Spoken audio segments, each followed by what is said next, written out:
আলাইকুম। মুসলিমা 786 মাই simple blog চ্যানেলে সবাইকে আমন্ত্রণ জানালাম। তো আবারও আজকের একটা নতুন রেসিপি নিয়ে আমি চলে এসেছি। রেসিপিটা হলো পালং শাক আলু বড়ি দিয়ে ঘন্ট। তো দেখো, পালং শাকটা রান্না করার জন্য আমি প্রথমে কড়াই গরম করে কড়াইয়ে তেল দিয়ে দিলাম সামান্য, কারণ আমাকে বড়িটা প্রথমে ভেজে নিতে হবে। তো দেখো, আমি তেলটা গরম করতে দিয়েছি। তেলটা গরম হয়ে গেলে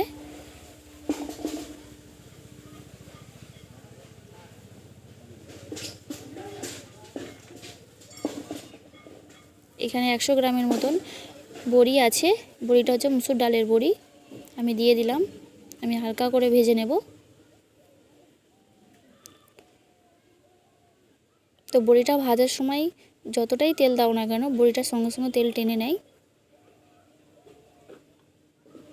তো এখানে বড়িটা কড়া করে ভাজার কোনো প্রয়োজন নেই, হালকা করে ভাজবে। বড়িটা ভাজার সময় গ্যাস ওভেনের আঁচটা যেন স্লো থাকে। তো দেখো, বড়িটা ভাজা আমার কমপ্লিট হয়ে গেছে।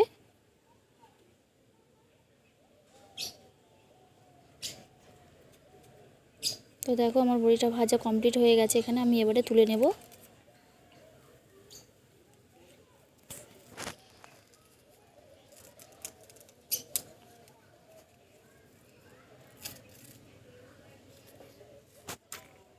তো দেখো, আমি বড়িটা তুলে নিয়েছি। তো কড়াইয়ে আবারও সামান্য তেল দিয়ে দিলাম।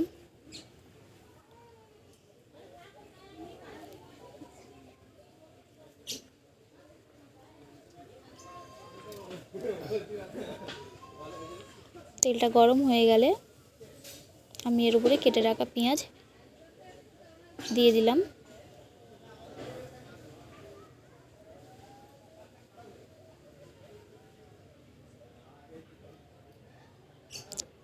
আমি এখানে একটা পেঁয়াজ দিয়েছি। পেঁয়াজটাকে হালকা করে ভেজে নেব।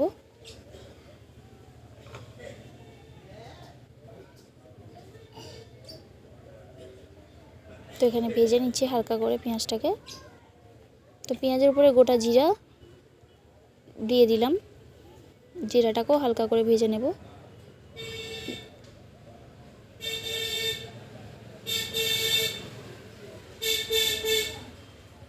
তো ভেজে নিচ্ছি আমি জিরা পেঁয়াজটাকে একসঙ্গে।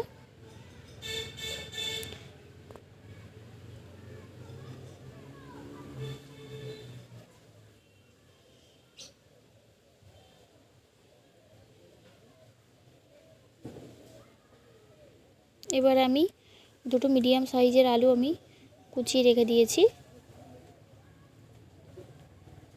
তো পেঁয়াজের উপরে আমি কেটে রাখা আলুগুলো দিয়ে দিলাম।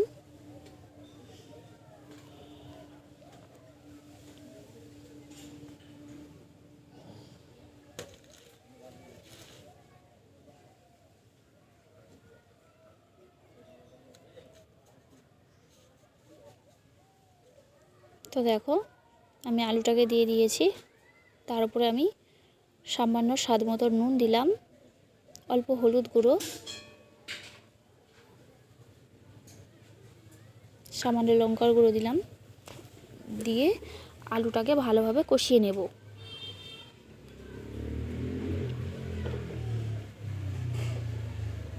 দেখো, আমি ভালোভাবে কষিয়ে নিচ্ছি আলুটাকে। আলুটা কষানো হয়ে গেলে সামান্য পানি অ্যাড করবে। পানিও দিয়ে দিলাম সামান্য। এখানে 2 আটি মতন পালং শাক ছিল, আমি ধুয়ে কেটে রেখেছি। পালং শাকগুলো এবারে অল্প অল্প করে দিয়ে দেবো। এখানে একসঙ্গে হুড়োর করে সব দেওয়া যাবে না, কারণ শাক পড়ে যাবে। অল্প অল্প করে নিয়ে দিতে হবে শাকগুলো। আমি আলুর উপরে শাকগুলো দিয়ে দিলাম। তো এবারে ভালোভাবে শাকটাকে আলুর সঙ্গে কষিয়ে নিতে হবে।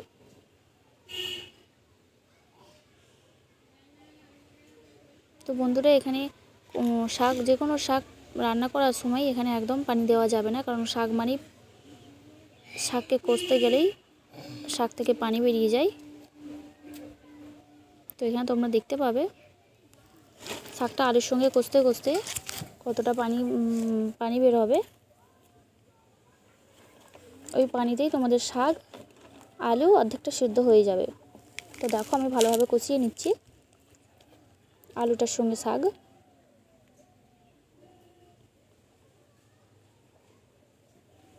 তো শাকটা আমার প্রায় কষা কমপ্লিট হয়েছে। দেখো, দেখতেই পাচ্ছ কতটা পানি বেরিয়ে গেছে।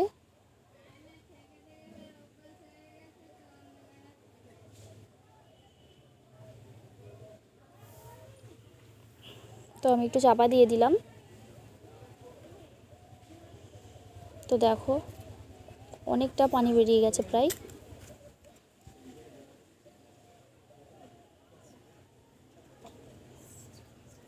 তোমার শাকের আলুটাও প্রায় সিদ্ধ হয়ে এসেছে। আমি এরকমভাবে কষিয়ে নেব। আর একটু কষিয়ে নেওয়ার পর যে ভাজা ফুলবড়িগুলো ছিল বা বড়িগুলো ছিল সেইগুলো আমি দিয়ে দিলাম। তো দেখো ফুলবড়িগুলো দেওয়ার পর আমি আরেকবার কষে নেব।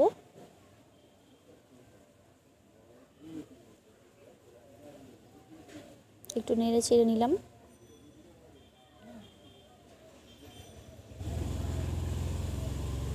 তো কষতে কষতে আমার শাকের পানিটা অলরেডি শুকিয়ে গেছে। আলুটাও সিদ্ধ হয়ে এসছে প্রায়।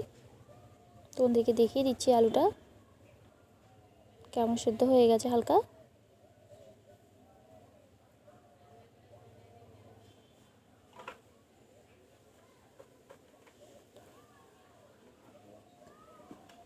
তো আমি এখানে সামান্য পানি দিলাম, শাকে বেশি পানি দেওয়া যাবে না। তো দেখো আমি এখানে পানি দিয়ে এবারে ঢাকনা দিয়ে দিলাম।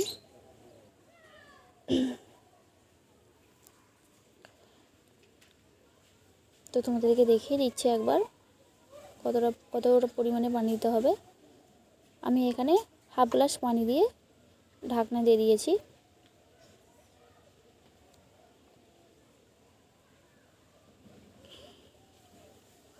তো আবারও চলে এলাম।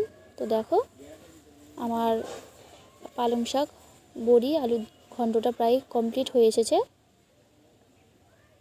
তো তোমরা দেখতেই পাচ্ছ কেমন হয়েছে দেখতে।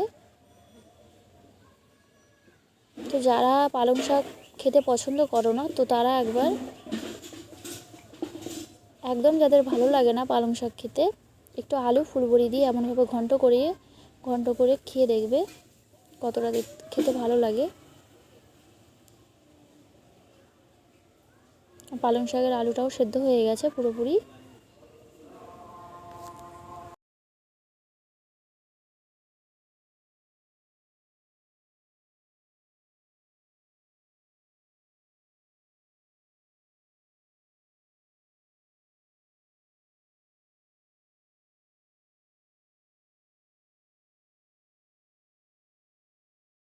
তো দেখো আমি এখানে পালং শাকের ঘন্টটা আমি লাভিয়ে নিয়েছি। তো দেখতে কেমন হয়েছে তোমরা দেখতেই পাচ্ছ। তো বন্ধুরা, আমার যদি এই পালং শাকের ঘন্টটা ভালো লেগে থাকে, আমার চ্যানেলে একটা লাইক, কমেন্ট, শেয়ার এবং একটা সাবস্ক্রাইব করে দেবেন। আল্লাহ হাফেজ।